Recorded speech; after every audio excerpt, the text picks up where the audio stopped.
ஒரு அழகான கவிதை புத்தகம் உங்ககிட்ட இருக்கு. அதில் அழகான வரிகள், உங்கள் மனசு தொட்ட வரிகளை ஹைலைட் பண்ணியிருப்பீங்க.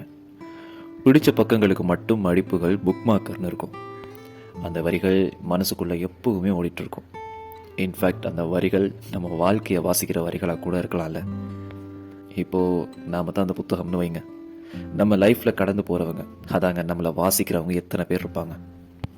அவங்க ஒவ்வொருத்தருக்கும் ஒவ்வொரு மாதிரி அந்த புத்தகம் வேல்யூவாக இருக்கும். அவங்களுக்கு பிடிச்ச வரிகளோ வார்த்தையோ அதை மட்டும்தான் அவங்க எடுத்துப்பாங்க. நான் சொன்னது போல் அந்த புக் மார்க், ஹைலைட்ஸ், மடிப்புகள் இதெல்லாம் அந்த புத்தகத்துக்கு கிடைச்ச மெமரிஸ், நம்மளோட மெமரிஸ். நல்ல நல்ல வரிகள் நமக்குள்ள, நம்ம வாழ்க்கைக்குள்ளே எழுதுகிற சந்தர்ப்பங்கள் கூடும்போது வாசகர்கள் நமக்காக கூடிட்டே போவாங்கள்ல.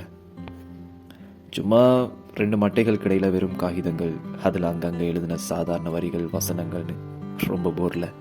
முன்ன மாதிரி இல்லை. இப்போ நீ என்னை மறந்துட்டேன்னு சொல்கிறோம்ல, நாம் ஞாபகமாக அவங்களுக்கு கொடுத்தது என்ன, அது அவங்களுக்கு பிடிக்கல.